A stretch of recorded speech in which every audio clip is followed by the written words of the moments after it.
of America, with your hosts, Michael and Jacob.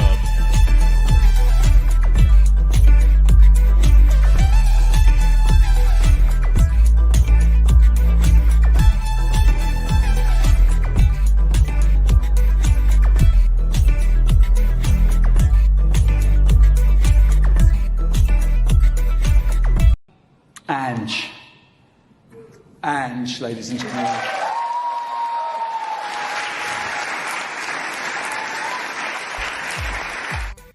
Yes, people, big up, welcome in. Yes, sir. Yes, ma'am. Yes, everybody. I just heard my son yelling. What's that? W. Oh, sorry.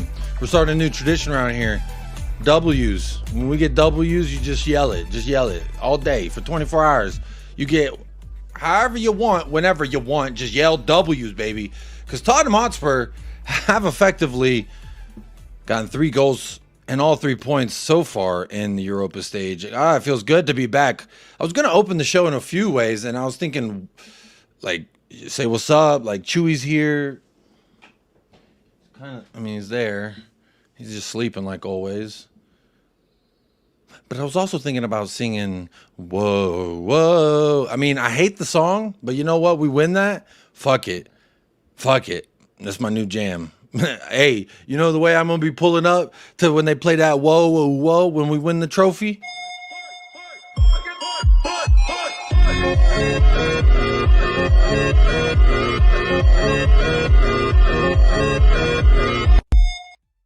Hey, big up. Let's talk to the chat real quick.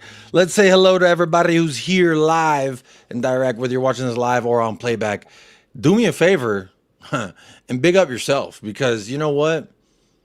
You get to enjoy this if you're a Tottenham fan. If you're a hater, obviously, haters can skater on, because later, I ain't talking to y'all. Spurs fans, no Spurs fans. If you a hater, I ain't talking to you. I'm talking to everybody who's stuck with it. I surrender.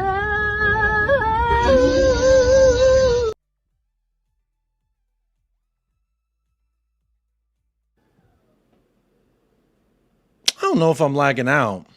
That was weird. I think my connection's a little shaky. I apologize for that. But let me say hello. Y'all let me know in the chat. Is my shit fucky? It could be.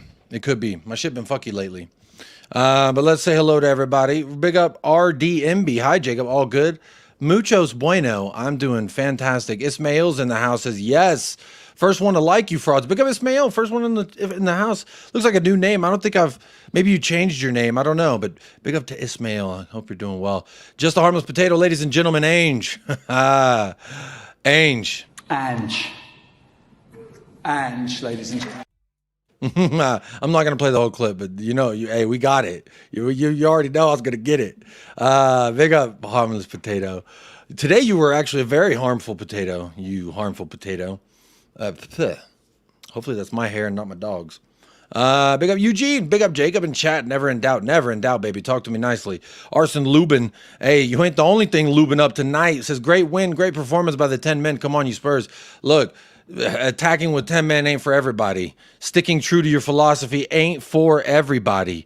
All right? But you know who it is for? It's for me. And it could be for you if you just allow yourself, open yourself up, so to speak. Allow yourself to be overcome with the joy. Big up. Grabbing a drink and starting. Bro, my thing is lagging. It must be StreamYard or something. Like when I click it and then it don't pull up, then I don't know what's going on. Big up Nate Pie. Great result. Loving what Ange is doing. Yeah, it's like super, super delayed. Holy shit. Am I lagging? No one has told me that I'm lagging, so anyway. Big up Jacob. My prediction has been on points last game. I predicted 3-1 against Brentford today. 3-0 Coys. Hey, big ups Sahar. You're cooking right now with your predictions. Maybe you need to take it to the bookies. Tell them what's what. Tell them put some money in my account, sir. Q-Bag would be a great place for Timo and Richie. They need some additional firepower. Well, Richie is not even playing, so they wouldn't get anything there. Roy, big up everyone. Big up to you. Big up to you, Roy. Big up, Jacob. Appreciate that. Zapur's in the house. Big up, Zapur. My EAFC sponsor for the year says, great courage, great win, lots of positives, but I'm too happy about Solanki only scoring tap-in goals. Richie and Son can do that in the middle. However, I'm not impatient. I'll wait. Big up, Zapur. I'm very, very happy with the win, first and foremost. There's my only critique on Solanki, and I said this on the football terrace before I jumped on here, which was, I don't know if Harry Kane spoiled me. I don't know if I'm being too harsh, but I feel like that moment where Son, he played him in, timed it perfectly. It reminded me of countless Harry Kane goals where Son or Kane play each other in the same space, time it to perfection. They timed the run to perfection. Everything was perfect, and then Harry Kane slots it in the far post. Now, I've seen that. Can't even put a number on how many times I've seen that. So maybe I'm spoiled. But when it comes to he put it far of the wide post. Now, Harry Kane would have scored that in the far post. Maybe I'm being picky. I don't know. I wanted him to finish that. He didn't, however. But he did. You know, that tap-in goal was, to me, it's a little bit of football IQ. It's a little bit of tenacity shown in the, I guess, attempt to, like, you know, stay alive in the box as a number 9. A lot of times you can turn off, you know, you're having not the greatest game individually. You could turn off and miss those rebound goals like that. But hey, he was on it. He was on it so much I thought he was actually offsides, to be honest. But anyway, we move. Big up Zapur. Arsen Lubin talking to Zapur. Godfrey's back, says, big up Jacob in chat. It's been a minute. Baby, it's been so long. Baby, it's been so long. I was going to play a clip, but then they did, in fact, hit me with a copyright for the Lewandowski clip. However funny it is, though. Now, that is a hilarious clip. I love that clip. And I want to play it again. But maybe I need to delete it because the temptation is too real. It's Lewandowski. It's fucking stupid. Matty Kushner, big up Jacob. Poor performance against a clinical team. Poor performance? What's going on here? Against a clinical team, and we're conceding 4 at least. Gray superb. Happy for Johnson. -3 and 3. What? Oh, for Johnson's 3 goals in 3 games. Okay, Davies solid. Vicario. I miss Romero. Vicario brick wall tonight. I don't know why I can't read this. Am I okay? What's going on here? Vicario brick wall tonight and made no mistakes. Come on, you Spurs. Big up Matty Kushner, YouTube chat member. Big up to you. What the fuck am I? Anywho, poor performance. I didn't think it was a poor performance at all. I thought we were cooking. There were moments that there was some poo-poo, some farts and such, but we didn't shit our pants. We might have farted a lot and made the poo-poo smell, but we didn't get the poo-poo on our pants, and I'm proud of that. Benito Sotelo, big up Benito Sotelo. 10 men gave our attack less congestion. You know, it's interesting, Benito. I thought the same thing while I was watching. I was like, you know what? We're working nice. Maybe it's quarterback. I don't know. Need to call the man. Need to call the plug, but maybe it was the quarterback. Drewzilla, big up everyone in the chat. Big up Jacob. Big up Drewzilla. Hey, whenever I see the name Drewzilla, I don't know if you're still here, but if you are, whenever I see the name Drewzilla, I think of Godzilla, and I think of you. But your this face that you have right here in this photo. Put that face on top of Godzilla. And you stomping all through N17 tonight. Eagle MMA, the guy glazing Ainge hard. What? Ange, ladies and gentlemen. I love that clip. Big up. MH. I feel like I have to say it like Jason Statham. M. says, Dub. Yes, Dubs. Yell it. Yell it at everybody. Your neighbors are going to be complaining with all the dubs. That's the idea. Flood everybody with the dubs to where they look at you and they say, please, no more dubs. But then you say, fuck you, bruh. I'm only about to get these dubs. Just like Ainge Postecoglou. Come on now. Ainge Postecoglou. Oh. Okay. I thought it was gone. I didn't feel it for a second. Slane McRoth, love the positivity. Hey, big up, man. We won today. What's there to be upset about? Yogi Bear. Yes, come on, Yogi Bear. Only you can prevent forest fires. I don't know if Yogi Bear said that. That was Smokey the Bear. I believe that was Smokey the Bear. Big up Jacob. To be honest, I like Europa beat the Champions League. Well, I like our chances better in Europa than I do in the Champions League, especially right now. But who's to say we can't go on and build an even stronger squad and compete better in the Champions League maybe next year? But for this year, I'm so focused on Europa. We have 2 Europas in our history. And yes, they were both won before I was technically born. But, you know, they say energy cannot be created nor destroyed. It can only move on. And I like to think that I was there for them. And if I am there for them, this is really how I'm going to be feeling. Sensational, man. Sensational. This is the life, man. This is the life. Big up Orez. Big up Carl Simpson. Big up Jacob and everyone in the house. Big up Carl Simpson, my brother. I hope you're doing well. Yeah, man, haters. They let them feel however they want to feel. But you know what they can't say is that we lost. Big up Ismail, Arsenal fan here, but it's all love. Hey, appreciate that. I always say this. We all fell in love with the same sport. We just happened to either family, we were born into allegiances, or we chose them like I did. I definitely chose this, but you know, just because people make poor decisions like becoming an Arsenal fan, I don't blame them. If they were born into being an Arsenal fan, I don't blame them. So, yeah, man, I'm going to say appreciate that. I appreciate the love, my friend. Ainge Ball 10 men 3-0. Come on. Huh. Facts, baby. Talk to me about the facts. It was extremely naive of us to score 3 goals. We should have parked the bus, secured that 1 point. I'm actually curious if there's anyone here or you saw anyone while they were live. I wonder, because I was just watching the game and taking care of my kids. And then, of course, you know, as I do, when I don't do a watch along here on United Spurs of America, you know what I do? I ain't talking about do, but this is what I do. I take notes throughout the match because I feel like it helps me retain the information better. Much like whenever I do a watch along, I'm saying it and then I can go back and listen to it if I have any questions. So I like to take notes. And so that's what I did. In the 7th minute, Dragusin red card. What the fuck? Why the fuck? How the fuck? Awful ball control, then clumsy foul. That's my note for the Draguski red card. I think I'm almost caught up in the chat. Hang on.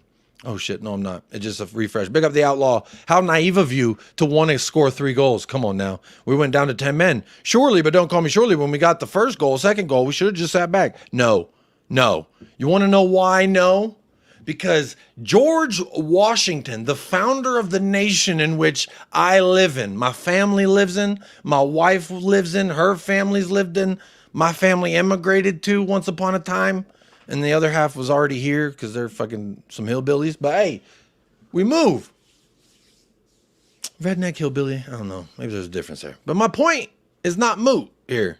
George Washington said, the best form of a defense is a very potent attack. Ainge Postecoglou believes the same thing.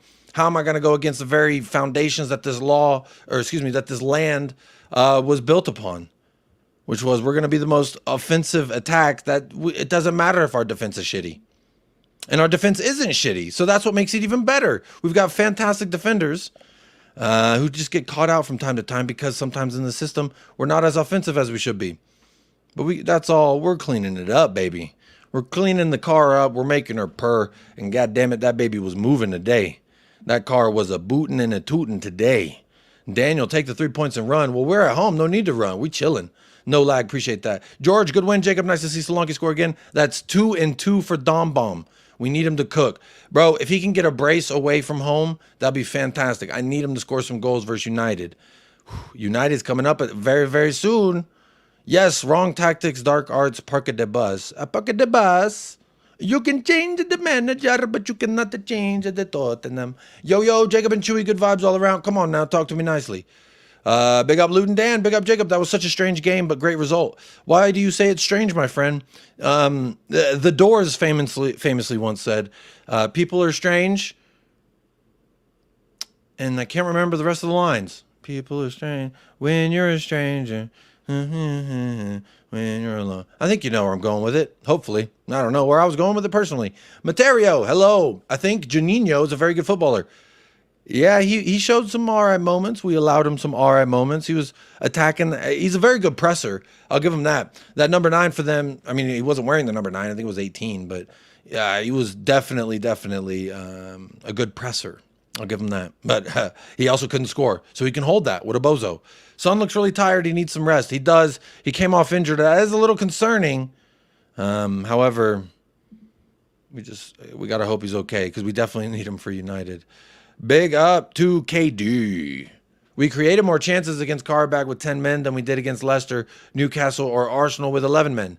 We are clearly improving, which is exciting. Well, I would also say creating more chances against Qarabağ is a little bit different than trying to create those same chances versus Newcastle or Arsenal. Now, I actually haven't even looked at the numbers specifically because I figured we'd do that today here together as one. What was our numbers like? Let's see. How many of these motherfuckers? How many shots? Oh, shit. We didn't even create that many shots. 10? 10 total shots? We created way more chances against Newcastle and Arsenal, actually. Bro, there's only 10. Look. There's only 10 shots. And we were efficient, baby. Brennan Johnson, 12 minutes. Pop Matessar, 52 minutes. Dominic Solanki, yeah. Bro, 10 shots. That's crazy. Because if I go back and I look at our other games, I remember when we did it, there was about 35 plus 36, I think it was, between the two games of Arsenal and Newcastle. I think Newcastle was like 20-something, and then Arsenal was like 15 or 16. It was something like that, roughly. I mean, fuck it, bro. I'm right here. Let me go back and look. Let me go back and look. Let me go back and look. 15 versus Arsenal. All right, so it's 15 versus Arsenal, so that means it was like 21, I think, versus Newcastle. I think it was 21. 21. Can you do something for me? Wait, where is it? There. 20. So it was 35. That's what it was. There's the number. 35 shots created. 20 versus Newcastle, and 1 goes in off an own goal. That's why I blame the players and not the tactics. Because of this right here. And like I mentioned, Arsenal, 15 shots, 0 go in. Just give me 15% efficiency, please. 15% efficiency, we cooking. 20%, we winning. And then, of course, you go to today, we had 10. This was the least amount of shots that we created. The more I look at this is the least amount of shots. Where is it? 10. They had more shots. They have 14. We had the same on target. So I guess Vicario had 5 saves. Talk to me. They were saying he's a liability. They told me he's a liability. But he got 5 saves, baby. I thought Vicario was cooking today. Anyway, we can look at that more later. Big up KD. That crossbar pulled off one awesome penalty save. I don't even think it hit the crossbar. Big up the crossbar. Udogie looks really slow after his ankle injury. I don't think he looked slow. I thought he looked pretty good for the most part, but then, yeah, it was a little touch and go there, huh? Hopefully the results will come. I do agree. He needs rest, is what I think. He's been playing a lot. We rely on him a lot, much like Son. Destiny's very much relied on. He could have used the rest today, but unfortunately, Radu Dragusin said, no, I can't help you in that department. Job done. All you can ask for. Yes, talk to me nicely, Finn Rickwood. Yes, sir. I was very impressed with Gray today. It was just Qarabağ. Yes, I was impressed with Gray today as well. There were some moments, I think like 2, that I was like, what did he do there? But outside of that, get in the dubs, young man.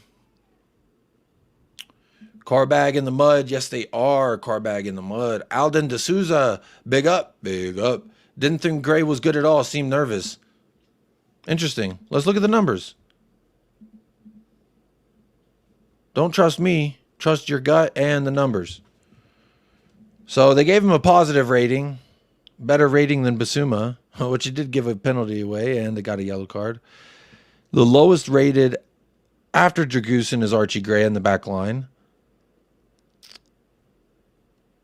3 out of 7 ground duels won. That's not the greatest. It's not even half. It's a little less than half. Lost possession 20 times. Eugene, maybe you're cooking. 0 crosses out of 1 accurate. 1 long ball out of 3 accurate. 1 out of 2 successful dribble attempts. 63 touches. 20 times possession lost. That's a lot of losing the ball. What did Ben Davies do?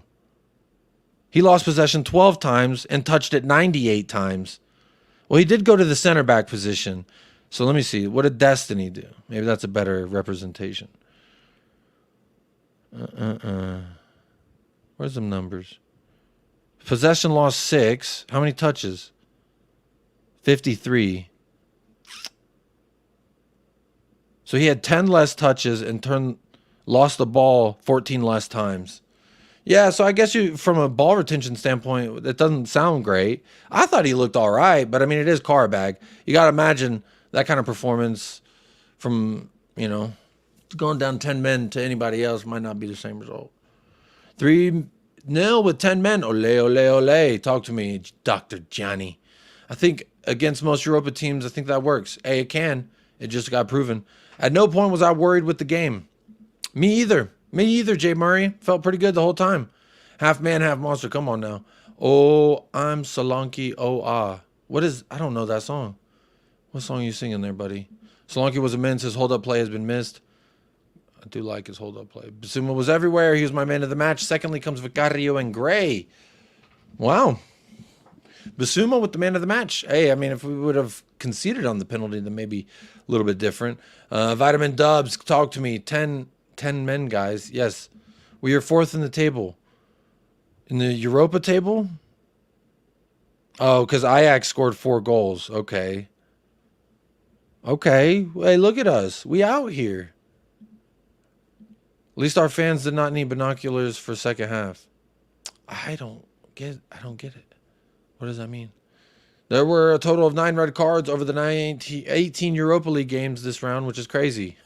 Big up Musafega. That's a crazy stat if you think about it. Vicario was calm today. Venomous performance. There you go. I can read. I was honestly hoping Ainge would slow it down a bit given our game on Sunday.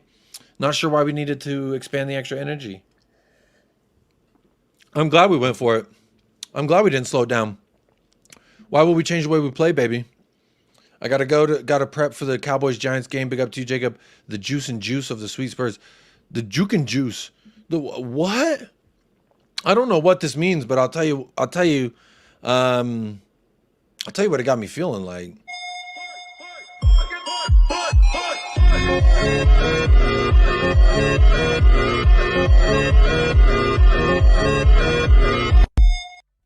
Yeah. Roll me one, Kenobi. Hey, Jacob. Well done beating Carrier Bag. Some people call it Carrier Bag. Some people call it Quarter Bag. I call it Whataburger. It's tomato. Pinto Oreo. All I need is United Thrashing now. Talk to me nicely. We got to get that on this weekend, baby. Lazy 8 Nick, how you doing, my brother? Women seem wicked when you're alone. There you go. The Doors. That's what you're referencing. Sean, 10 men, very happy. Big up, Sean. 10 men, very happy. Good for Solanki. The more he scores, the more confidence will come for him. Well, when you say that, I'm like, I hope you're right, but the last part is what I'm emphasizing. Come. So it's crazy, but you know what? Hey, as long as he's scoring. KD says that's fair, Jacob, but I'm just happier with the levels of improvement. Yes, sir. Talk to me nicely. I was talking in terms of XG. Oh, okay. I don't really look at XG because I don't know what it's supposed to tell me. I for the most part, understand it, but I still feel like it's kind of crazy, kind of like wizardry talk. So I'm like, I leave it to people who like math like that. For me, I like to look, the simple math is the math I like. Great result. Davis was ropey. Can I get an upgrade? What is an upgrade, Barry McAvoy? What does that mean? Bro, people have been asking me for an upgrade. And also, I don't know how like Staffy can gift out memberships. I don't know how to do it. I would love to gift out, like apparently you get 5 a month that you can just give out randomly. But I can't do it. Every time I go to do it, it don't let me do it. Where they say it's supposed to be done, I do not see the option, but I would love to be. Let me see if I could do that real quick. I don't know what the upgrade it means though. I don't know. Memberships. Let's see. They said over here is supposed to be gift. An option where I can gift, but that's just not true. They're lying to me. I don't know how they get to do that. I would love to be able to do that. Anyway, I'm not going to waste time on that. Let's see here. Where was I in the chat?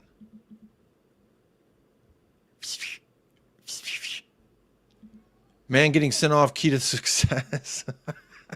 I don't know. I don't like getting sent off that early, but hey, we still took care of business, right? Big up Cal L Agent. Hope you're good as always, but genuinely one of the funniest games I've ever seen. Everything tried to go wrong, but just couldn't for some reason. Comical viewing. You know, we cooked. I felt like it was just a little sloppy at times, but at the end of the day, the food got made. Ryman Islam, hey, Jacob and Chewy missed the first 10 minutes and the red card due to awful traffic near the ground. Happy with the result after going a man down so early, but a more clinical team would have punished us. Absolutely true. We could have been punished, and it's how we would have responded to the punishment. But you know what? Daddy didn't find out. Daddy ain't gonna punish me today, because guess what? We won. So it don't matter about none of that. I ain't talking about none of that. Nope, nope. I don't give a damn. I said I was going to stop looking at how to do it, but I still was trying to figure out how to do it. Talk about memberships in your video. I did that. They don't give me the option. They just want me to put a video up. Anyway. Watching Sava react to goal. Well, make sure you hit a like, first and foremost, on the Football Heritage. You know, people react to things in life differently is what I would say to this. And if he doesn't want to be happy about the goal being scored, that's his prerogative, man. He's allowed to do that. I feel differently. I did wake up my daughter twice. The third goal, I scared. I was like, "Durr, fuck durr," and then it did scare a little bit. Big up Two Sides of the Pitch podcast. Big up. Real fun to watch the game. Ainge, ethic, and motion. We cooking out here. But it's only quarterback. Oh, that's what they're saying, Spurs King. You right. But it's only quarterback. They're in the mud. Let's face it. They're absolutely in the mud. Because if they weren't, you know, they might be enjoying themselves a little bit. Jackland one. There we go.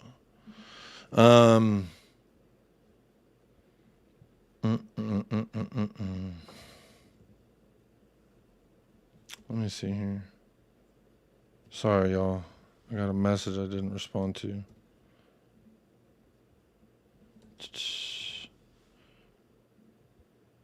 There we go. I think that's done.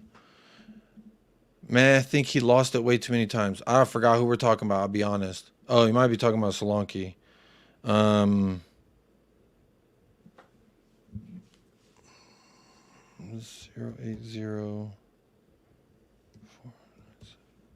Oh my goodness.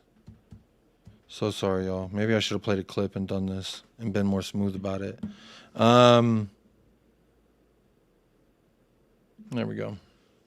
Big up Paul McWilliam. Great character building win. Yes, sir. James Joris in the house 3-0 with only 10 men. I'll take that any day. Hey, come on. Hey, you're talking to me nicely, and I like that.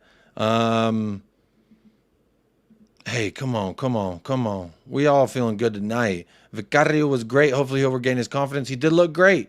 MVP of the game from you. Very nice. Do like that. Zapur, I see you explaining the XG thing.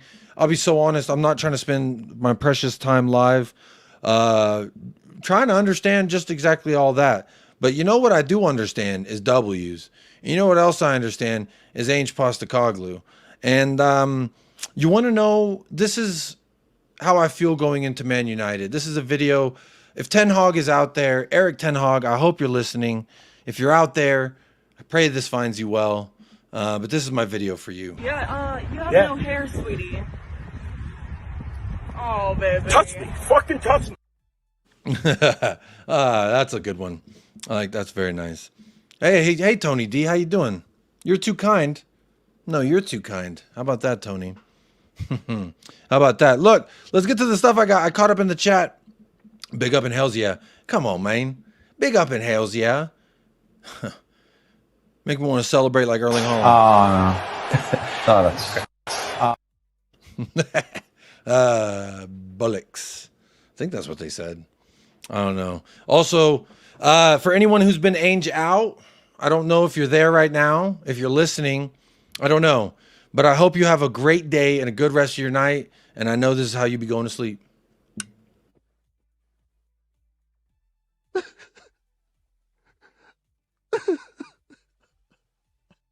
Yes, Ainge is still your manager. Give me a round of applause. I would play the clip, but I've already played it like 2-3 times already. But look, I'm going to get to the nitty gritty now. The who's and what's, the ins and outs. Because I've got some bookmarks. I didn't actually have too much time to scour the internet immediately after the game because I like to scour the Twitters and see what everybody's saying. But I've got some good stuff that I've seen very, very... I just saw this one, so let me add that. I'm doing a quick glancing over if there's anything cool that I missed. But for the most part, I'm sure there's going to be a lot that comes out from this. Oh, look, there's a... Was that today? Or was this our old quote? There's this one from Ainge. I don't know if this is from today or not. Maybe it is. It's just who we are, mate. It's just who we are. It's weird. It is. It's who we are, mate. And if you don't like it, you can hold it. I'll be honest, because we're cooking. This is the one I just saw. I don't know why I'm sharing this first. It says he doesn't own a single song where he needs to be doing all this. It's kind of crazy. You know, I thought this was a foul, but they said no. What do I know? Big up Saidansa. How are you doing? I thought this was interesting. Let me do this so you can see it a little bit better. I thought this was pretty interesting. This is the numbers on our progression via pass and our progression via carry. So you would think whoever at the very top corner of it is the person who passed progressively the most and carried progressively the most, in a sense. And you see here a lot of yellow names. A lot of yellow names here.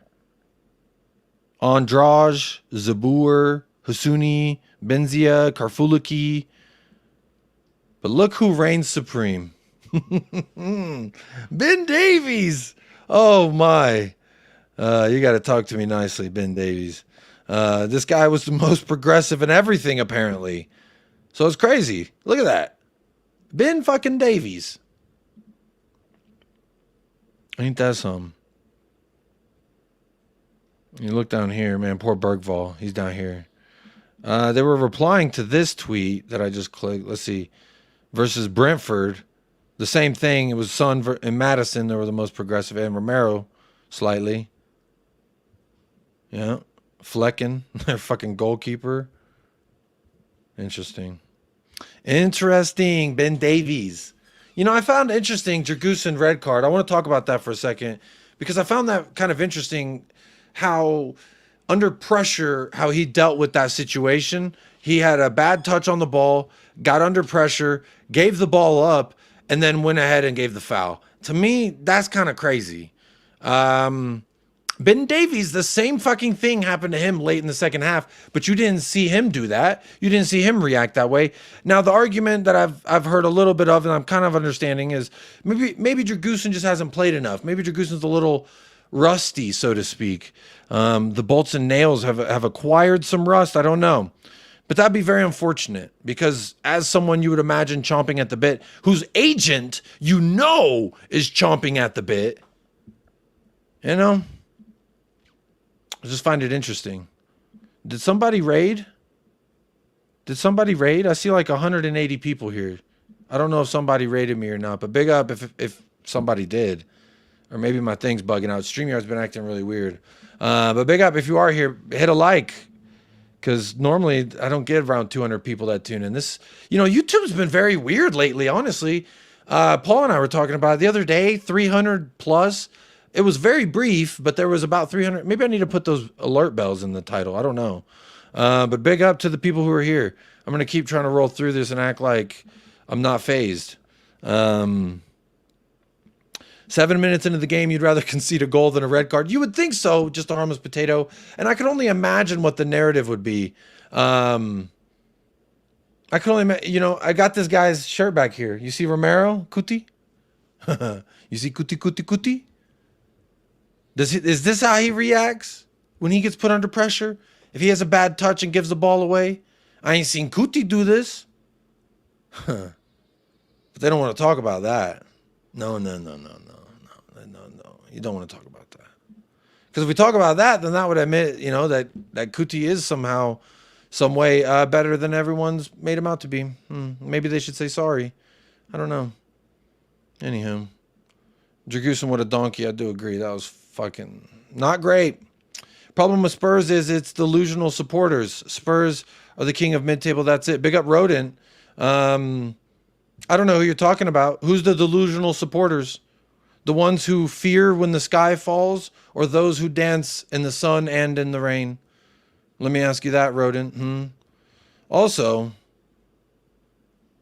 I don't know if you're referring to me or the people who believe, but again, you probably missed it. I played a couple of clips for you, basically on how I was feeling, and you know what?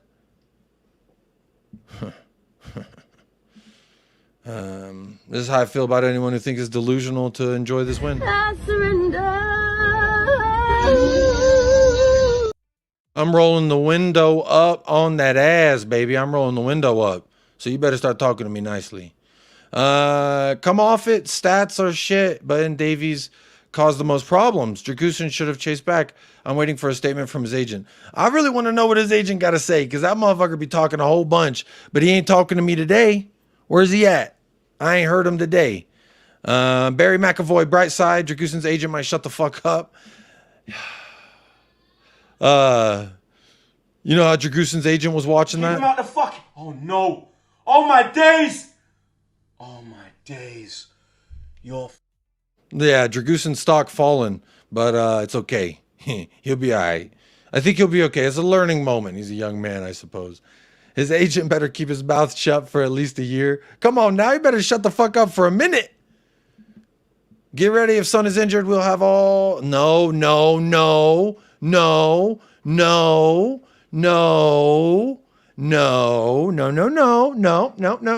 even going to read this comment. I refuse to put any of my energy in that basket. I just ain't hearing it. I'll tell you that much. I definitely ain't hearing it. Nope. Cootie thumbs. Cootie heart. Big up just a harmless potato. At least if Cootie got sent off, he would do it properly.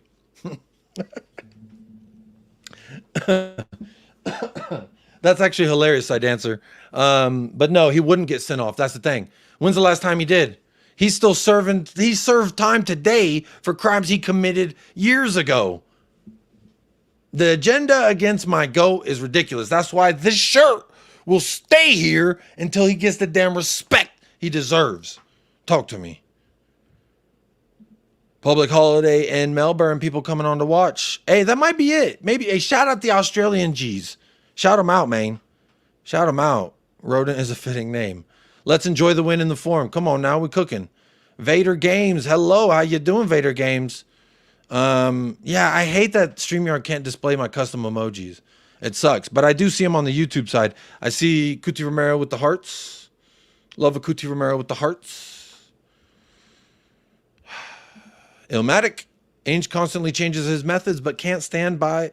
Oh wait. Let me start over. Ainge constantly changes his methods, but stands by his principles. Some chumps can't tell the difference between method and principles. And this is what I thought was interesting, because, you know, I feel like if he was as suicide, as they like to say, kamikaze, as they like to say, I don't think he would have brought a defender on and taken off the creative person in that moment. When the defender got that red card and he brought on Destiny so that way we could go back to 4, I think he would just keep it and attack more, because now we have to chase. I don't know. I find it interesting, though, because in some way, shape, or form, this will be Ainge's fault that he got a red. Of course it is. It's always going to be Ainge's fault. And you know what? I think Ainge is fine with that. It's just me that is like, what is, like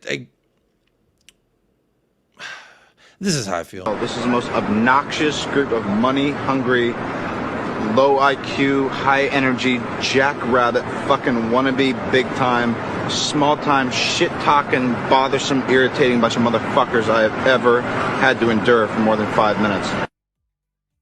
Yep. But anyway, we endure on. Ainge Postacoglu on Heung-min Son going off injured.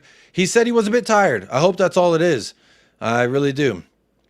Big up Philip Bidwell says, big up you fraud, Jacob. Hope you and the fam are well. I'm fantastic, baby. I'm too blessed to be stressed, as you know. Good win for Spurs. If only you could play Qarabağ every week. Good one, Foxy. That's a good one. But you know what? All of the haters, I got a lot of clips for y'all, but I just got to space them out better, I think. I think I played too many clips at once. Maybe that's my problem. Big Henry, what is that photo? Is that an AI kangaroo? It looks like an AI kangaroo in a Spurs hoodie. Who's going to tell this guy Romero doesn't give a fuck about Spurs?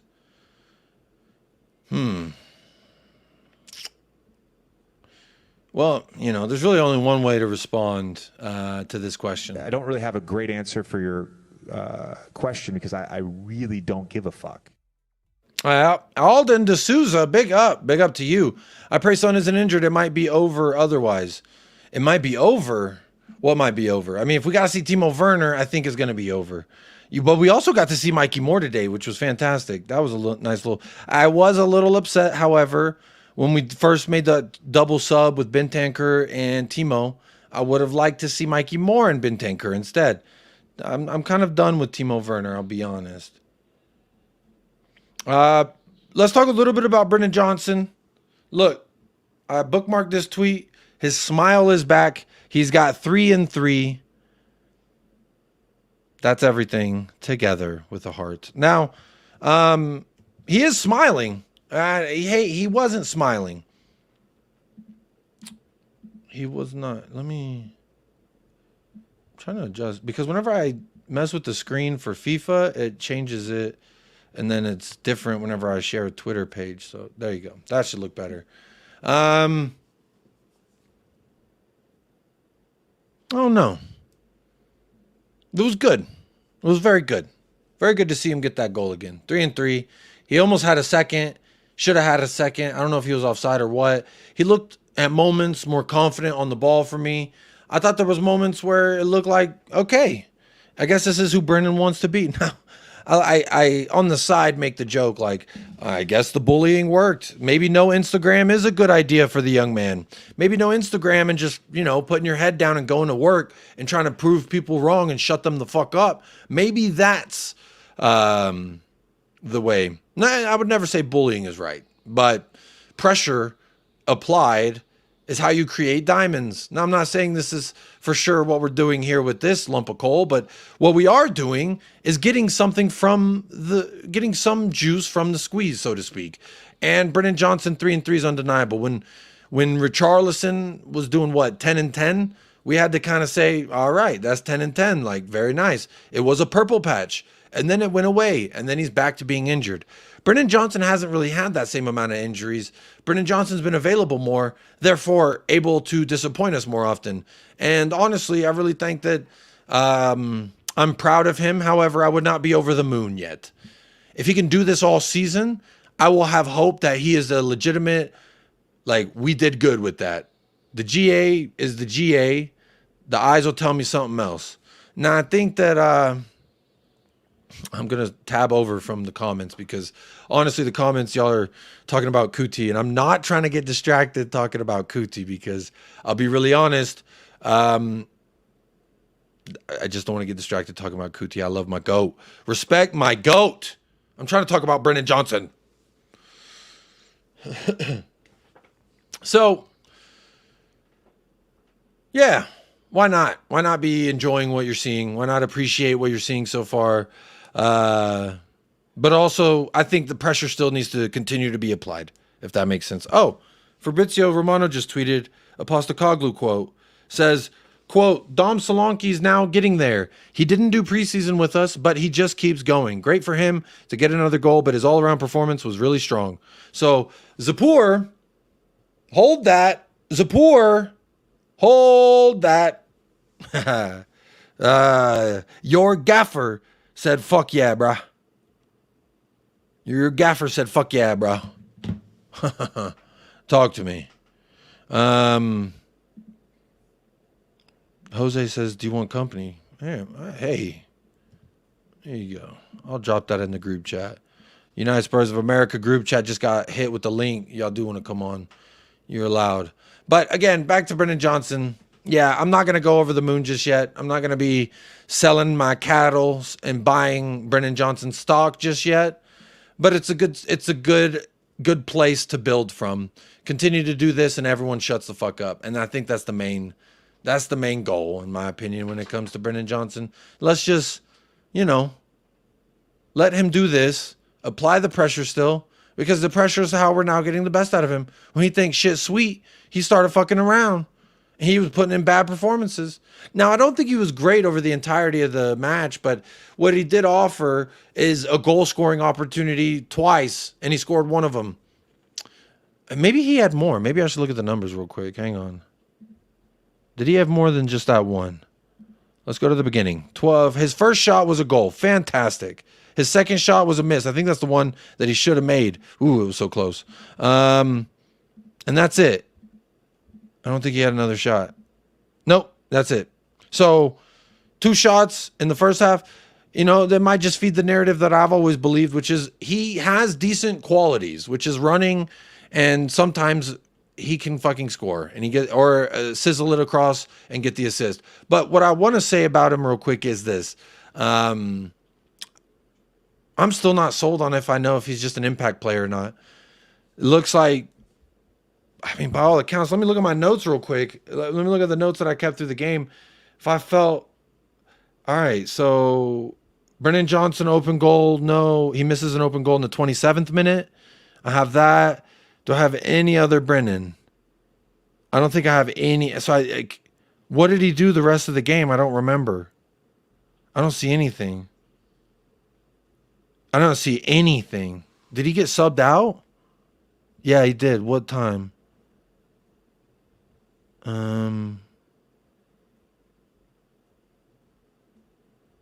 Oh, he came off at half. Okay, so that's why he disappeared the second half. He wasn't fucking playing. Hell yeah. Okay. Well, there we go. Maybe he's more than an impact player. Maybe he's a 45-minute player. We might be cooking. Anyway, see some chats coming in here. How can we beat Twente when we could only play with 11? Eric Ten Hag. Romero will leave for a La Liga club. Get ready.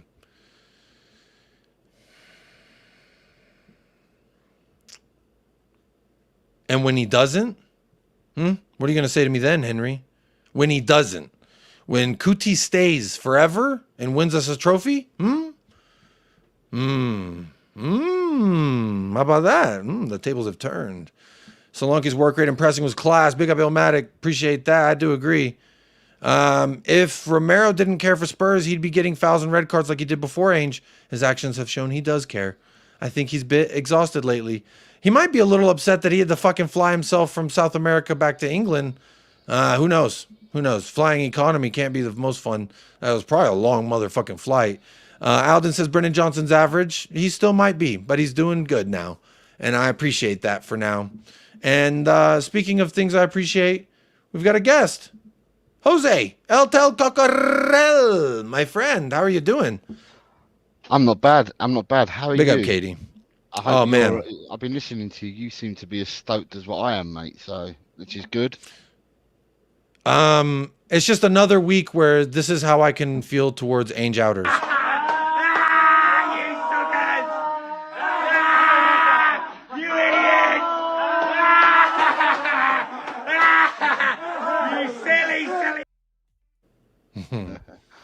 That's another week I get to do that. Now, I think during the Coventry match, before the Coventry match, I was more concerned than I am now because it's shown that the players will fucking throw it all out there for the manager, and I appreciate that.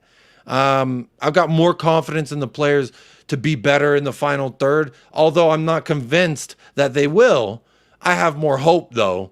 I'm not convinced, but I have more hope. But again, when we lost to Newcastle and we lost to Arsenal, Jose, I never felt like we performed badly. It was just in the final third where we performed badly. But overall, I always felt like, for the most part, we were cooking. And a lot of people don't like that. They say, oh, possession and no end product. That's true. It was that. Like, you can't debate it. But I've always maintained 15 to 20% more efficiency in the final third with those chances that the tactics, that Ainge Postecoglou tactics create. 15 to 20% more effective, and we would have won Newcastle and Arsenal. That's just facts. That's just mathematical realism. You know, I don't like to. I like to try and dabble in the facts and the feelings because I'm overwhelmed with feelings every time I think about Tottenham Hotspur. If I wasn't, then would you even say I was a fan? But I like to also bring facts into it, help keep me grounded. I like to try and be balanced. And the facts are saying that we just got to be fucking better at shooting the ball and put it in the back of the net. And we've been doing that in 3 consecutive matches now. Albeit the first of the 3 was not the greatest, but we still did it. And thanks to Brennan Johnson for that. But I'm doing fantastic. I'm feeling great. United's coming up at Old Trafford. We drew there last year. There's no reason to believe we can't go in there and get all 3 points outside of the fact that if these players just act like cowards because it's the leaky stadium, the raw chicken FC stadium, the rats coming out your toilet fucking stadium. I don't know. Maybe the ambiance is too much. But how are you feeling after that match? Where are you at right now with Ainge and Spurs and everything? For me, right before it was even before the Brentford game. So when we played up until we played Arsenal, even when we've played Brentford, I'm in the camp that our football, we're playing better football now after 5 league games than we did the first 5 league games of last season, and we were unbeaten last season for the first 10. But I feel that the football and the clicking and the game is far better this season than what it was last season. Yeah, we still got a way to go, but we can see green shoots in what we're doing and that. There are different ways to win a game. So for the first 4 games, we had an average of 68% possession. It's been brought down to, I think, 62.5% now with the Brentford game. But with the Brentford game, it's about creating the clear-cut chances. It's about scoring the goals, finishing off your dinner, as people say. And we haven't been doing that. However, in the last 3 games, we have. Coventry aside, Coventry was one of the worst performances I have ever seen in my lifetime of being a Tottenham supporter.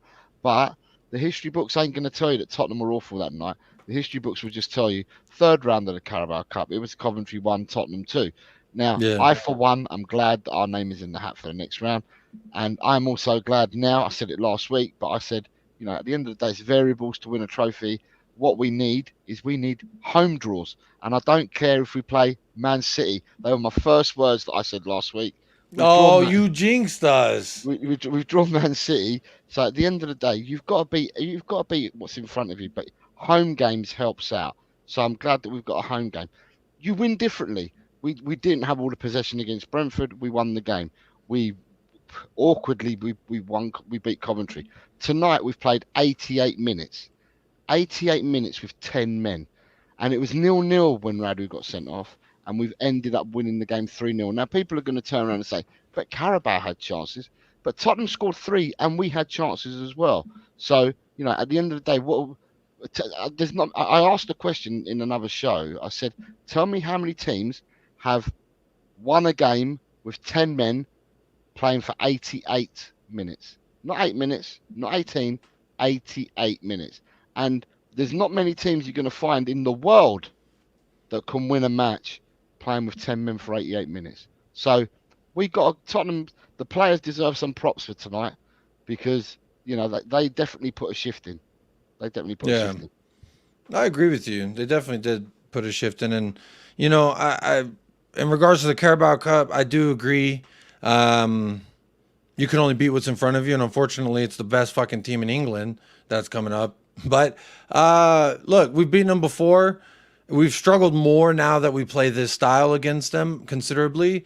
But when we had the real low block counterattacking with Heung-min, Son, and Kane, we were their kryptonite. And Son was a major part of that. I hope he can continue to do that. He did have that one chance last season, as we all remember, where he was one-on-one with the keeper and he missed it. And normally he makes that. So it is one of those things, like, we can beat them. When we lost to them at the FA Cup last year, the second match of the FA Cup, we lost to them. It was off of a set piece in the fucking 70th minute, something like that, late on in the match, and it was 1-0. And it was just a moment of getting beat in a moment. And that's how Arsenal was. We got beat in that moment. Romero got dunked on by Gabriel. I'm Romero's biggest supporter. I love Romero. I stand by my business when I say he is the best fucking center back in the world. You want to know who told me that? Lionel Messi. I just take his opinion a little bit higher than everybody else's.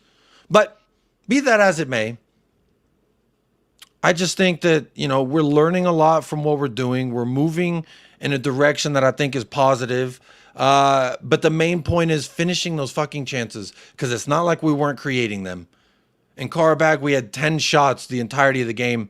5 were on target, and we scored 3. That is the efficiency I've been crying for. Versus Newcastle, 25 shots. No, 20 shots versus Newcastle. And 108. One goes off of an own goal. That's not efficient. Arsenal, 15 shots. It was 20 and 15. So it's 35 shots against those two teams. 0 efficiency. So to me, it's right fucking there.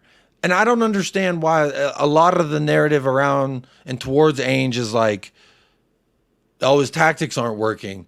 We're just getting caught out and being inefficient in the final third. And it's like, to me, the whole house isn't leaking. It's one leak in the house that's spreading. So if we fix that one thing, that one problem, now, you know what? Now, all of a sudden, our defense will start conceding less because we're scoring more. And now it is a Crux 22 almost.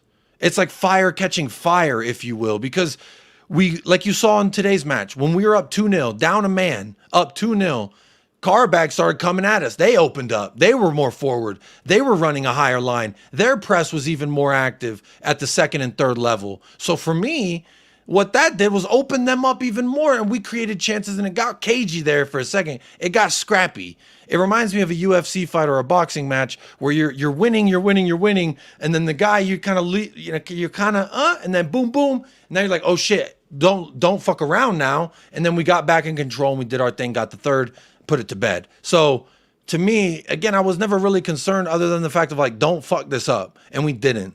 And it is Qarabağ. They are in Azerbaijan. Azerbaijan.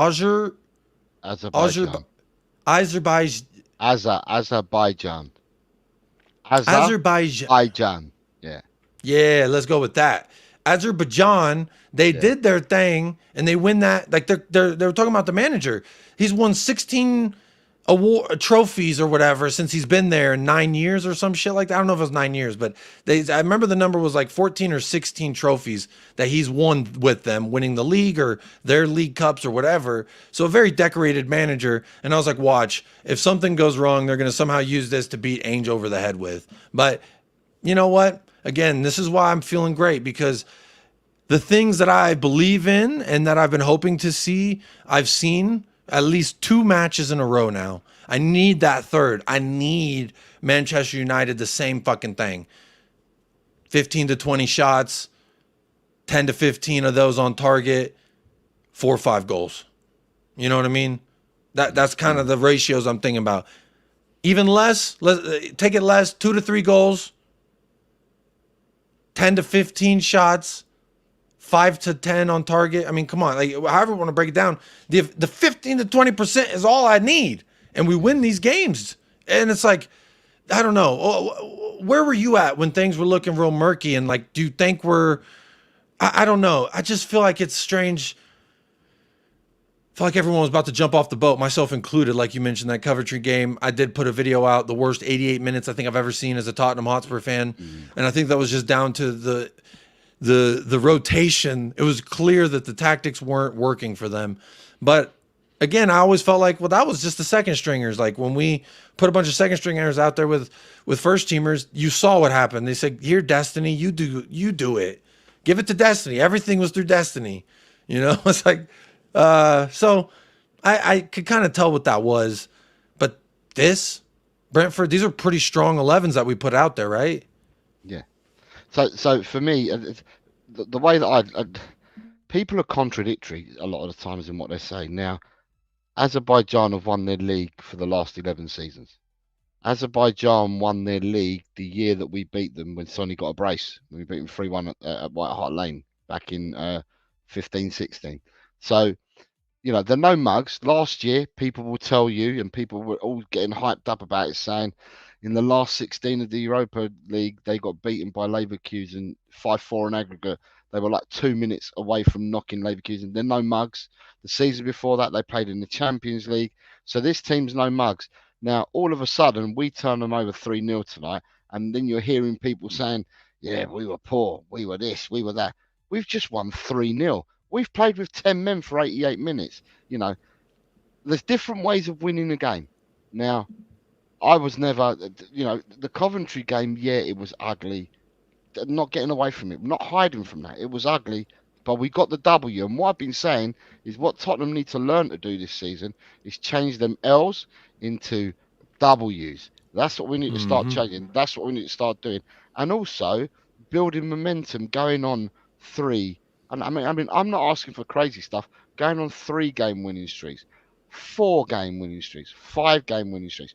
Forget last season where you win 1 game and then you're indifferent for 4. You need to get, you need to be in a position where you're going to achieve more points. You're going to get the wins, avoid defeats, get some draws in between if you need to, but just avoid the defeats. And we need to start going on runs. And, you know, we're, at the moment, we're on a 3-game winning run, right? Because I'm going to include the Coventry game. So we're in a 3-game winning run. We take a 3-game winning run now to Old Trafford on Sunday. Old Trafford yesterday. Man United stuck out a very strong 11. They stuck out a very strong 11 against Barnsley. A lot of their fans were like ours in reaction to the 11, Jose, that I noticed. Because I keep up with a lot of United fans. I'm going to probably get Staffy on the channel before we play him or after. He's a good United content creator. I love that guy. And even though he's a fucking crook. But look, I just think that they were all concerned as well, like us. When we saw that 11, I was like, wow, it's pretty strong.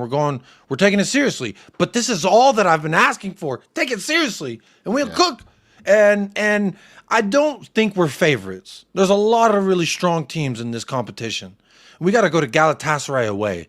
I'm scared. And I'm not even going to Turkey. But I'm scared for them. I'm scared for them to go to Roma away. These are 2 hostile environments from a fan perspective. I have direct people I know that played at Roma, that went to Roma matches, and it was fucking the videos I saw. It was a hell of an atmosphere. I mean, I think it was Jose was there. Brian Reynolds from America was their right back. Shout out Brian Reynolds. He was only there for a short time anyway. But hey, look. I'm scared for those grounds. I'm scared. But Old Trafford is not those grounds at this juncture. I feel like half of them are Ten Hag in, half of them are Ten Hag out. They're doing the same. Like you see it across a lot of fan bases. Arsenal, United, Spurs.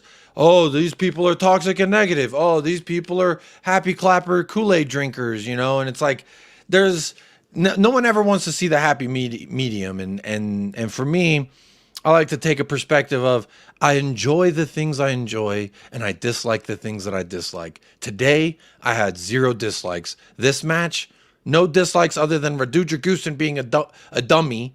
But I can forgive him. He's still a good defender. I do worry about his ability with the ball at his feet specifically, because when he's come on in the past, he's been shaky in that regard. He was shaky in that regard today, led to a fucking red card. But when you've got Mickey Van de Veen, I feel pretty fucking good. When you got Romero, I feel pretty fucking good. Tonight was Dragusin's. Tonight with Kuti being out suspended, it was the first time that we saw a pairing of Dragusin and Van de Ven together. I'm being real. For ever since he's got to our club, Dragusin has been a reason why he can't get into the starting 11. Apart from we've got this 2 really good centre halves in front of him, it's also because he's still learning the game and what we do here in the Premiership, as opposed to the system and the way that he played out in Italy. He's a no-nonsense defender. He'll be up your arse and up your backside. He'll stick to you like glue if he can. But by doing that, when you stick to someone like glue, like he did tonight, he was standing the wrong side of the player, and then when he got right up beside him, he ended up fouling him, because if you're standing and the player tries to turn you, the first instinct you're going to do is to foul the forward. And I think he does that quite often. And also as well, I'm very wary of his passing, like you just said, and his ball carrying skills. But tonight was his chance to shine, and he put himself in that position, and he got sent off. I'm sure that he didn't come into the game thinking, today I'm going to go and get sent off, but it happened. He's been sent off. It put the team into peril, and you know, at the end of the day, you got to take the rough with the smooth, and you got to win different ways. Today we won a different way. We won with 10 men. We won a different way. And, you know, at the end of the day, you've got to be happy tonight as a Tottenham supporter that we've won that game 3-0. I cannot understand if anybody's going to go out there and be negative on it all, yeah, you can critique the game. We can critique Dragerson. You can critique other aspects of the game. But fucking hell, guys, you've got to be happy. We've just beaten a team 3-0. We've got the W and we played 88 minutes with 10 men. So please, just take it for what it is, you know. And Yeah. as I said, Man United. Let me ask you a question real quick about winning in different ways and going down to 10 men specifically, because there were some comments and there might have been joking or half-heartedly joking or a little bit half serious in regards to that made us more open by us going down to him, and now we have more space to operate. What did you think about that notion? Do you think that that had an aspect to do with it? I just thought we've looked the fucking better side. Don't matter how many men we had out there. I don't know. I'm a little torn in between. We played. I think someone put in the chat earlier about that you played differently. Principles are always still the same, yeah. And that's what Ainge does. And that's what Ainge does. Someone put it in the chat earlier, and it's bang on the money. It's exactly right what they've said there. He does play a style of football, and you tweak it. You make the little tweaks in that, but the philosophy's still there. That's the way that we're going to play. And at the end of the day, whether we were open or not, I mean, I haven't seen the passing stats, Jacob, but I dread to think we probably outpassed them tonight. We probably, in essence, as well, had more of the ball than them tonight. And you know what's crazy? And we had 10 men. No. We had 49% to their 51 overall. Okay. And passes, they had 10 more passes than us. Okay, it didn't feel like that. 476 to 466. Okay, it didn't feel like that, and we had 10 men. What about the chances created? It really didn't feel like that. Big chances, 4 for them, 2 for us.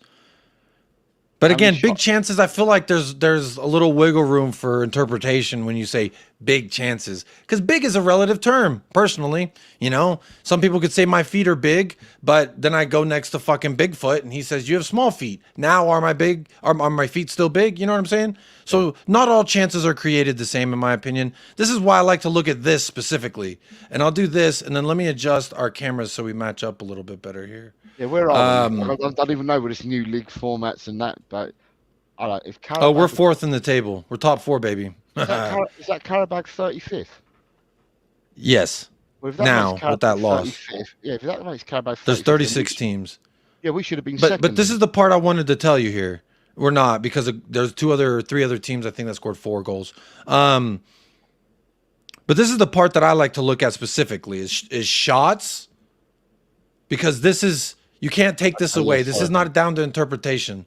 Right below Jose is total shots on target, and then I can say, look at this person here, and right here, what the fuck did he do with it? And at the end of the day, when there's 20 of these versus Newcastle and 1 scored off an own goal, that is an efficiency. Versus Arsenal, there's 15 of these and 0 go in. That's an efficiency. Now, again, all chances aren't the same. All big chances and shit aren't created the same. And there's context to be applied to all of it. But overall, when you take a bird eye view on a match and you look at the harsh reality of it, like, you just got to be efficient. We had less of the ball, less passes, less chances than them, and we scored 3 and they scored 0. And we had less men. Yeah, that's 2 matches in a row where we had less of the ball and we won, Jose. I keep wanting to call you Jose. No. Because it's Jose Mourinho. I am Jose Mourinho. What's interesting is that watching the game tonight, from watching the game, I would have said we had more possession and we probably passed the ball more than them. Or when we passed the ball, we seemed to find our players a lot more. That's what it seemed to be on the eye. But you have to win in different ways. Now, the first 4 games, Premiership games this season, I think we had 66, 66, 70 and 71%. On average, it was 68%. The Brentford game, they had more possession than us. We won differently. And that percentage then brought us down to 62.5% overall possession in the 5 games in the Premiership. So, yeah, there's winning in different ways. And tonight, if we've had less possession, we've won again with less possession. We won against Brentford with less possession. So, at the end of the day, it just shows that there are... Is that adaptability? Is that adaptability? Different ways of winning? Isn't that what everyone asked for? Yeah, but then also as well, the game against Brentford, the inverted fullbacks that we keep getting told, they didn't invert against Brentford as much. He played slightly differently, tweaked it against Brentford, and he's probably tweaked it again tonight. You know, he's done little tweaks. As I said, his philosophy is always going to be there, but he's changing little things. Now, if we're going to look tonight, my biggest shout out tonight went to Vicario, because Vicario in the summer took it upon himself to say, I haven't played well last season. I've got deficiencies. Wore the armband for the first time. I know, Speak on that too. I saw that tonight as well. You know, I've got deficiencies, and I'm going to address these deficiencies. He's gone away and addressed the deficiencies. Tonight, when I watched him, he's coming out for crosses. He was coming out for the corners. He was coming off his line. He wasn't standing glued on his line. You know, he made some good saves. He played really, really well tonight, and you can see that his game is getting better. And if he starts commanding his box like he is and coming out and doing that, it then gives so much peace of mind to the defenders and to our team that our goalkeeper is going to come out for it. Our goalkeeper will do something. And he had a really, really good game tonight. And then the cherry on the cake is when Sonny came off, and I was thinking to myself, Cootie suspended, Maddison's not come off the bench, Sonny's coming off, and someone took the armband off him, and I'm thinking, who are they going to give the armband to? And then you see that Vicario had it. So I'm really pleased for Vicario, and I think Vicario deserves a noticeable mention tonight, not only for his game tonight, but for his game so far this season, because the lad has gone out there, has worked really hard to make improvements on his deficiencies for last season.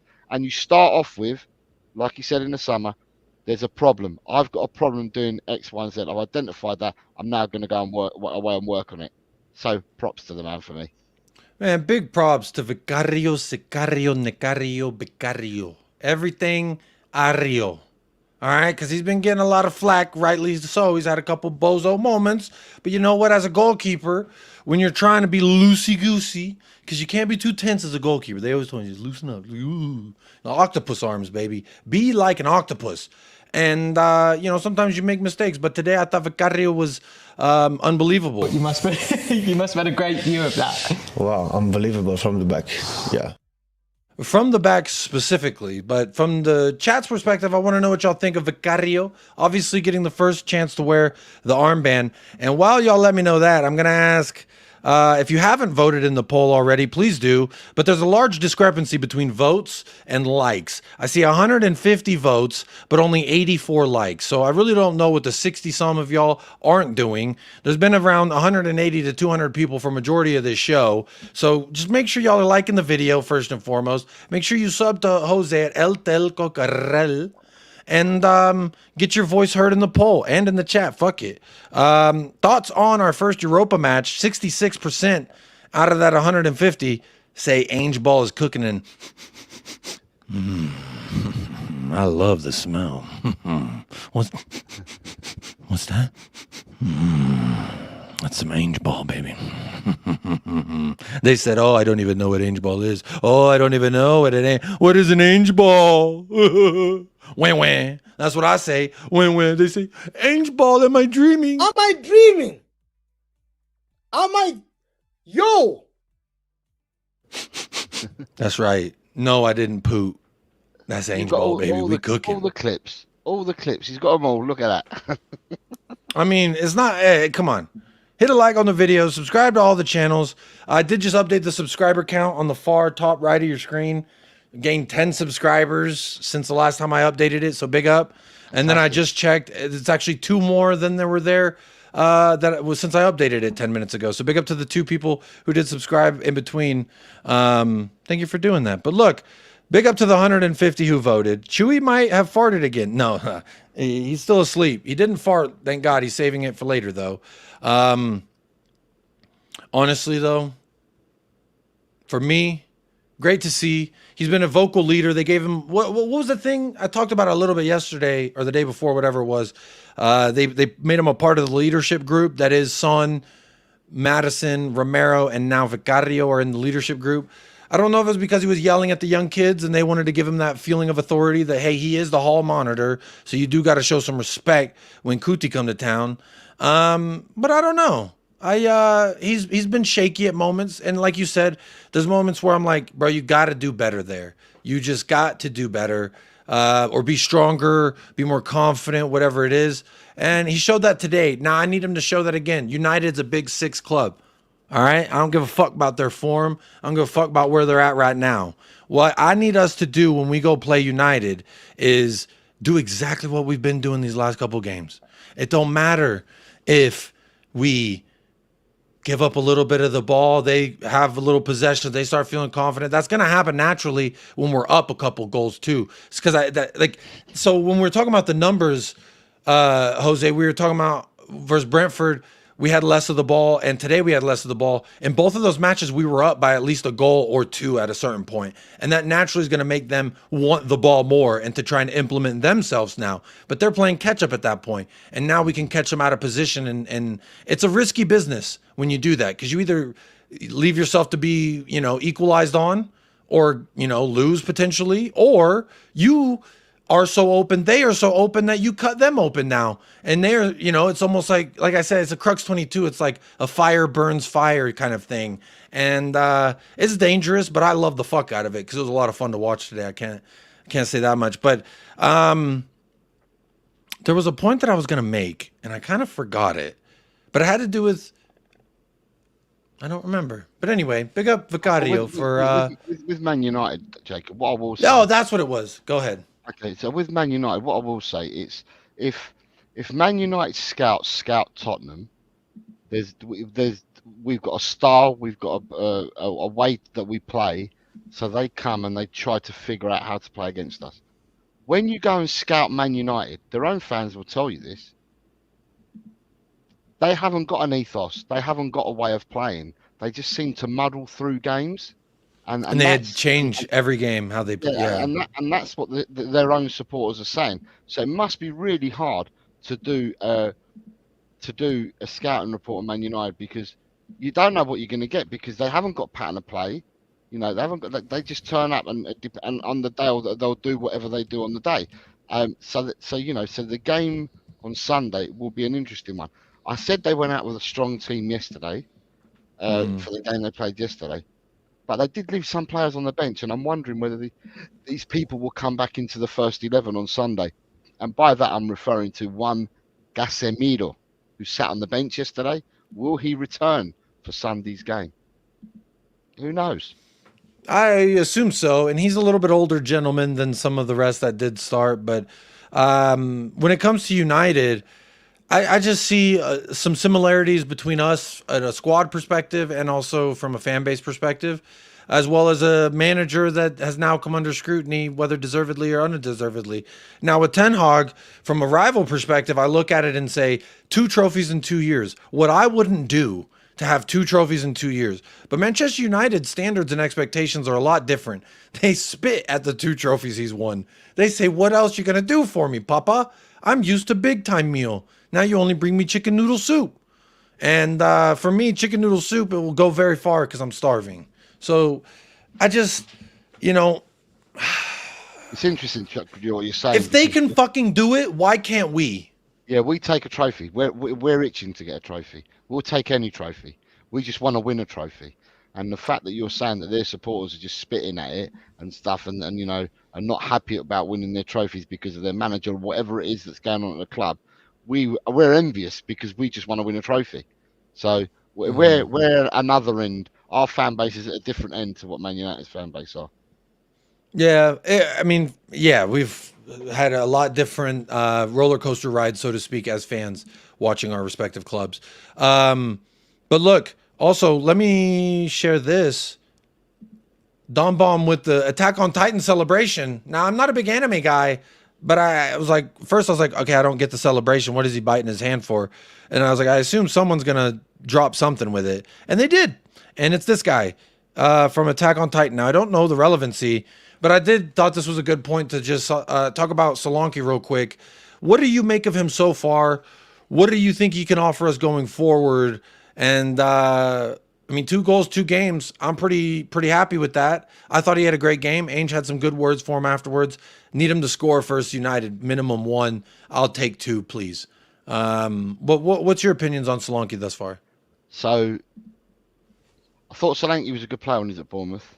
But obviously, because he doesn't play for Tottenham, I didn't go out of my way to watch Bournemouth week in, week out. Obviously, he's our player now, so I can get to see him firsthand, week in, week out. And for me, obviously he got injured after the first game of the season against Leicester, and he was out. But when he came back against Arsenal, right, and the balls were being fired at him from all different directions. And when they were being fired at him, he had... Hey, yo, that's kind of crazy, Jose. I just got to pause you there. You said balls being fired at him from all different angles. That's kind of crazy, given, you know, all the P. Diddy stuff, but continue. Yeah. And he had Saliba on his back all the time. And he roughed up Saliba. And the Arsenal fans can go back and watch the replay of the game. He roughed up Saliba, and the ball was being pinged at him from all angles. And he was taking it down on his chest. He was trapping the ball first time with his knee, or whether it was his foot. His first time and his control is absolutely insane. And especially when he's under pressure, his control of the ball is insane. And then, you know, at the end of the day, I can see why Tottenham have bought him. You can see the pressing. You can see the link-up play. All the work that he does is absolutely... We've got a steal of a forward there. He is a forward that can remain our centre forward for many years to come. Well, you say steal, it was 68 million. Yeah, but if you get 6 good seasons out of him, that's a steal in my eyes. That's a 10 million. Oh, shit. Well, I mean, 6 good seasons is crazy. Yeah. I don't know that we get 6, but I'll take 3 to 4. He's 26, Jacob. So I'm saying if he plays at Tottenham until 32 and you get 6 good seasons out of him, that average is just over 10 mil per season. And that is good money in my eyes spent. If you're saying 3 seasons, that's only 20 million a season. You know, and if it's good money well spent, you just can see exactly why Tottenham have bought him. You can see what he does. I agree. And it's because what he offers off the ball, especially everything. And in regards, like just offensively and defensively, I think what he offers is very crucial to how we want to play. And Ainge has said just the same thing with different words from Australia. And big up Nick. I had this comment pulled up still. Apparently in the show, this guy bites his hands and then he becomes a monster. So, hey, turn into the monster, my friend, because we're going to Old Trafford and we need you, buddy. We need you banging goals. And I think he's absolutely capable. I think that, like you, I didn't watch every Bournemouth game. I wasn't watching Bournemouth versus fucking Luton, Bournemouth versus Burnley, Bournemouth. I may have seen Bournemouth versus Arsenal, Bournemouth versus us, Bournemouth versus various teams. And I thought, yeah, he's a good striker, but I'm not like, wow, because I wasn't really watching his career and I was underwhelmed when we signed him. But again, I'm going to say the same thing, but with less pressure on him in regards to what I said with Brennan Johnson. Keep doing it. 2 and 2 is great. 3 and 3 is better. 4 and 3 is even better than that. I want that. I don't think it's greedy. But I want to see. I want to see what more he can do. I like the beginning signs because, like you said, the press when we're off the ball is fantastic. The hold-up play when we're on the ball is great. His passing is good at times. And, you know, I like a strong body in the box. I like a fucking target there in the box that's just holding it up. And you here, hold the ball, and I'm gonna make a run. And then he's really good at doing those 1-2s. The same things that I liked at Kulu as a 9, he's able to do it, but better. And he's more physical, I think. There's a lot of times early on where I was worried about his physicality because I thought he went down pretty easy. But for the most part, man, I'm really excited about this striker. He's a strong striker. And I think there was a point that I brought up. I want to ask your opinion on this. I brought it up earlier. It was in regards to the fact that maybe I'm spoiled with fucking Kane and Son, but there was a moment there where Son had the ball. There was 3 people, 2 here, 1 here, and Solanki here, and we had a guy wide open there, but further behind. And Son, when it's Son and Kane, I've seen it 100 times. He wait, boom, perfect time. And then he gives him that space. And then Kane, far post, slides it in. Just slots that right in there. Now, Solanki tried to. He went wide of the post. Now, Kane, 9 out of 10, always finishes that. Is it too harsh to be upset about him for that? Be upset at him for that chance that he should have scored? Am I spoiled in wanting my 9 to just be that clinical? Because it is Harry Kane, after all, that I've had my whole life, really, as a Tottenham fan. Yeah, Harry Kane and Sonny, they didn't. It wasn't straight away. They didn't glue straight away. It took them a number of seasons to glue. So if we're going to be fair to Solanki and Sonny now, for what they've done in 3 games, 4 games of each other, it bodes well. The partnership between Kane and Solanki, that took seasons. But in 3 or 4 games, it bodes well. Solanki is such a good player. And the more I see of him, the more I like, and the more I see what he can do. And as well as that, defensively, he offers so much from corners and free kicks. He comes and he's superb in the air. He won about 3 today where he cleared them from free kicks and corners. His head was the first one to get to them. And it appears that people already know he's that good in the air, that when they're attacking us for corners or free kicks, they don't put a man on Solanki. He's on his own and he floats, a bit like Kane used to do. He floats on his own and he goes to the front post, gets the header out. And Solanki's the same. Solanki offers the team so much. It's absolutely, he's a really, really good player. And like I said, I watched him before and I was impressed. But watching him firsthand for your club, which means you see him week in and week out because you have a vested interest to watch your club, it's impressive what he does. It really, really, really is impressive. And I'm happy to have him at our club. The I absolutely agree.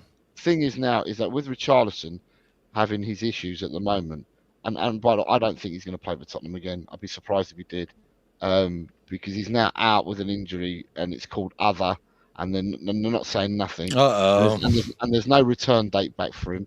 So now, and what Ainge said, remember Ainge's direct quote was, don't ask me. It would be better for you to just wait for me to give you an update than you to keep asking me about. That was a very heavy indictment, in my opinion, and not good. But you know what? Maybe that means my body boy Will Lancashire gets in and around. I'm hoping. He trained with us all week. He wasn't on the bench tonight, if I'm not mistaken. He was on the bench. He was. He was.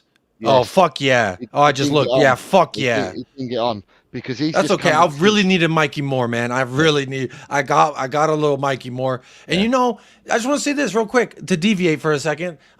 Mikey Moore held defensive shape fantastic. Anytime he was out of position, boom, right back. I know he was fresh. He's ready to go. He's rearing to go. He's excited. He's fucking, I mean, you could just imagine he's running off pure fucking adrenaline. But I like this kid. I think he's got good football IQ as far as like positioning on the pitch, as far as where he needs to be in attack. There's a moment where if you hit him, maybe he gets a chance at goal. I don't know. But look, I like him a lot more in the little doses I get than the heavier doses of Timo. Everything I get from Timo fucking pisses me off.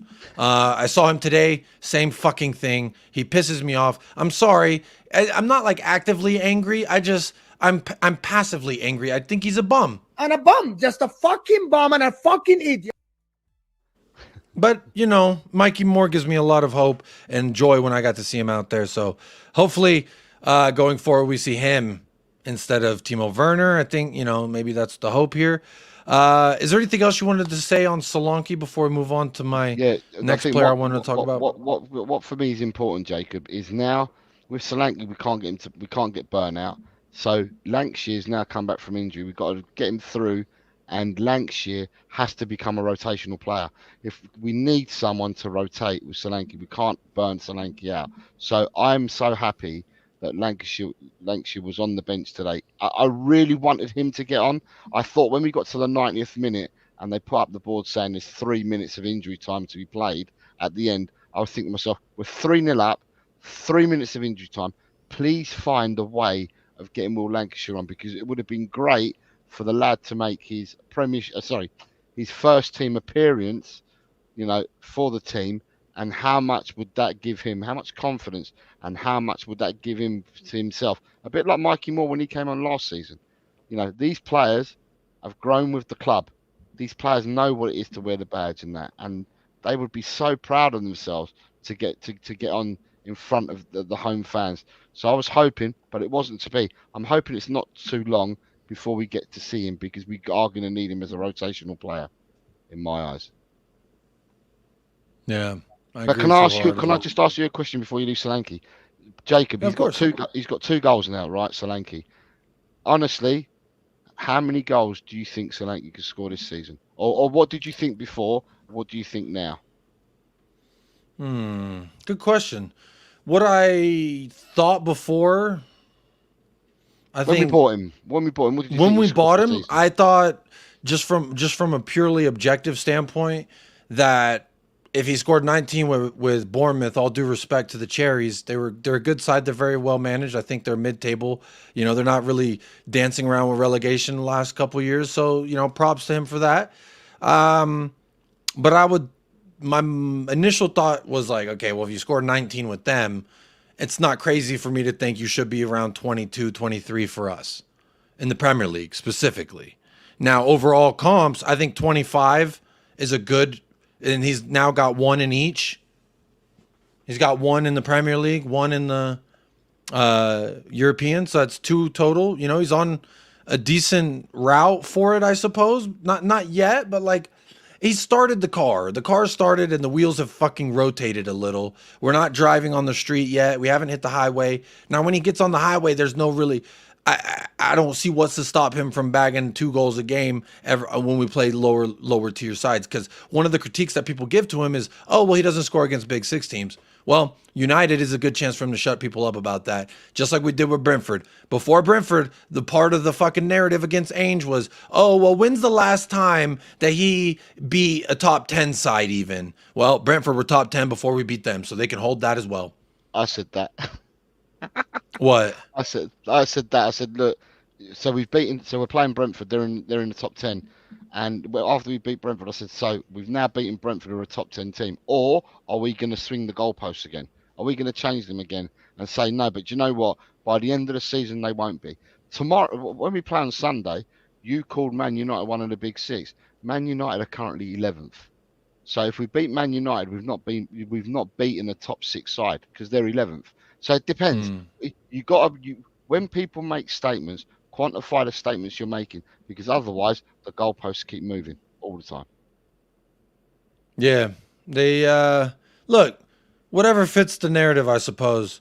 But you know what fits my narrative? Ange,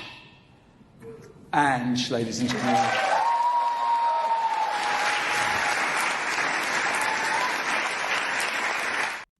It's good stuff. It's good stuff. Ange, ladies and gentlemen. Look, I enjoy doing that a lot because you know what?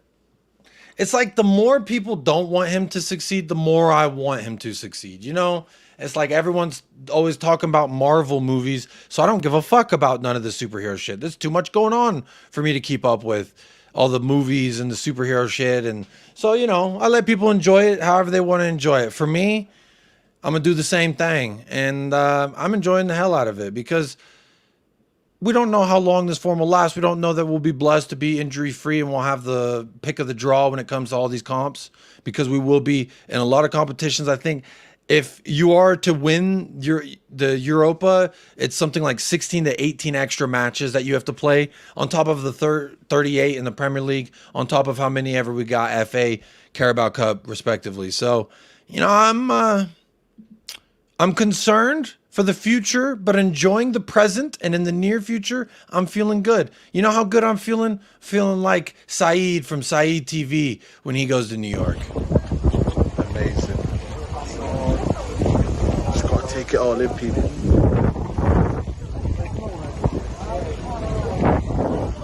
Sensational, man. Sensational. This is the life. Big up, Saeed. I love that clip. And I think that's a man-made poo-poo water area. But he's enjoying himself, so you know what? No need to rain on his parade while he's enjoying himself. There's a player also I wanted to talk to you about, Jose, and he goes by the name... Oh, wait, well, I'm not sharing the screen. He goes by the name of a Papa Matasar. Got the goal. About 5 minutes later, he tried again. It's just kind of like, maybe you should pass it. And My thing with him is like, he started out at a young age with us where I was like, okay, that's where you are.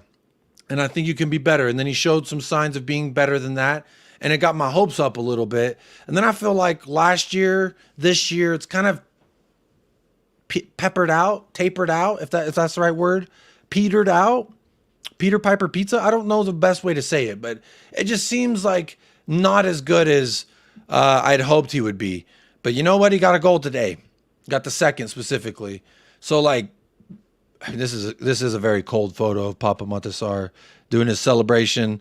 I feel like he scored that banger goal versus United week 2 last year, and since then, however long he's on the pitch, if he's out front of the box with the ball, he's gonna fucking shoot it. And a lot of times I'm like, bro, just pass it to somebody else. I don't think you got it like that. What do you make of him in respects of shooting, firstly, and like going forward?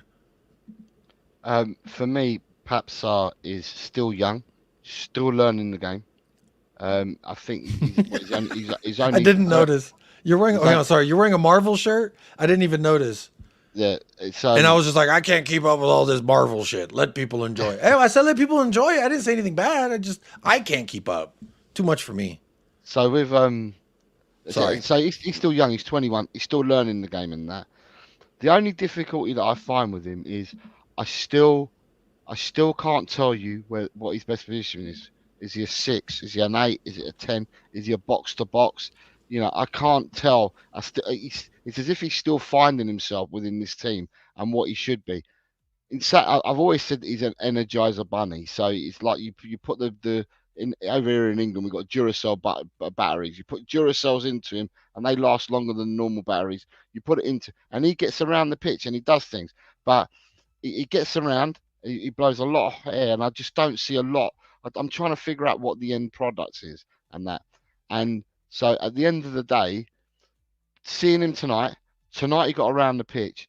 Tonight he put a big shift in, because when Radu got sent off, we basically played with 2 midfielders in the middle of the park, and because we kept the 3 forwards up and we took Bergvall off. So Bissouma and Sarr had to put a shift in, because Qarabağ only played with 1 up front, so they overloaded in midfield.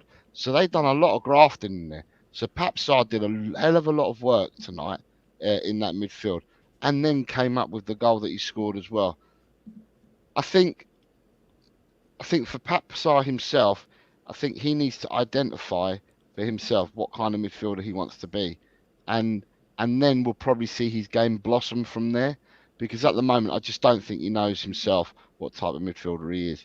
But in saying that, when Tottenham bought him, and they bought him when he was 18, and when we bought him, he was a young African Player of the Year, and Africa's a big old continent, and to get that accolade, you know, he must be some player. He must have some promise, and I still think he has. He's a young player, still trying to find himself, and I wish him nothing but the best. I mean, but all our midfielders could do with scrubbing up on their stats from last year and getting a few more goals amongst them. So when I'm saying that, I'm talking Bissouma, Bentancur, and Sarr. They need to step up with goals when they get opportunities. They need to step up with goals, which is what they weren't doing last season. Let's face it, to win games, you need to score goals. To win trophies, you need to score goals. To finish higher up in the league, you need to score goals. And you know, we need to share that burden around the team the way that we play. We can't just be reliant on Solanki. We need goals to come from other areas. And in midfield, I don't feel we had enough goals last season. Hell, I'm going to say it. Maddison as well. I'm going to class Maddison as a midfielder now as well. Maddison didn't get enough goals last season. He's got to chip in with a few more this season. Kulu got some last season, but I would expect Kulu to chip in. We need everybody to chip in with goals. And that includes Papsar as well, when he gets the opportunity to play. Chip in with some goals. If you chip in with some goals, you definitely catch the eye of the manager. I agree with you, Jose. Well, before we wrap up, I'm having some internet issues. I think I'm lagging out crazy. But Jose, before we say goodbye, give me your man of the match and who gets your BDE of the match.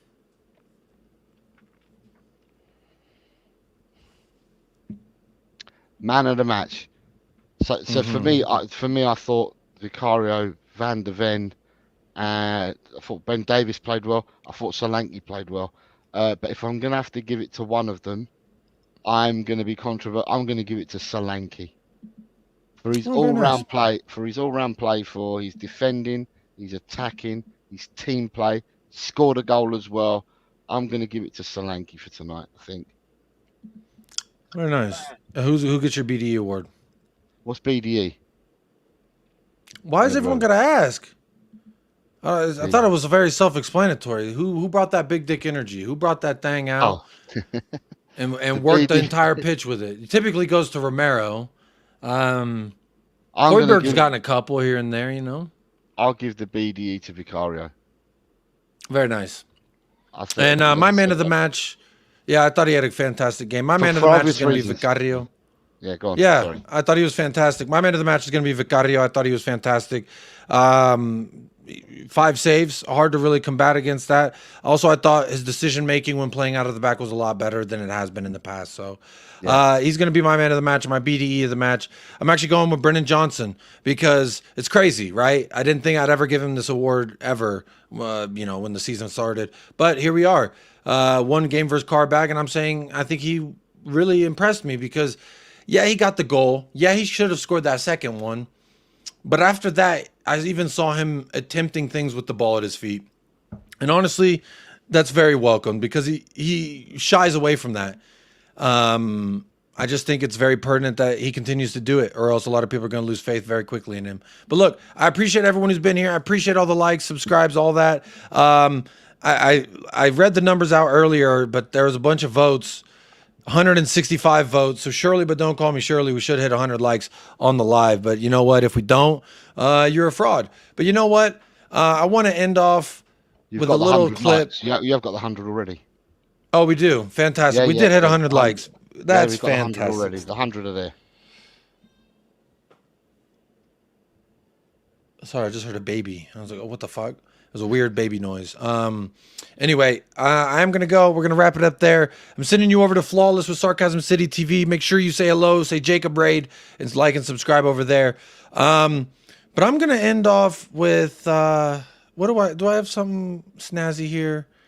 No. I was going to do the Ainge, but I've done the Ainge clip a few times. I already did the Celine Dion. I'm going to do this one, all right? And this is to anyone else who's still talking about Ainge out in my chat, in life. This is how I feel towards you. Man, get the fuck out of here, man. Hey, get the fuck out of here because I'm going to fuck you out right now, motherfucker. Hey, you are a horrible fighter, man.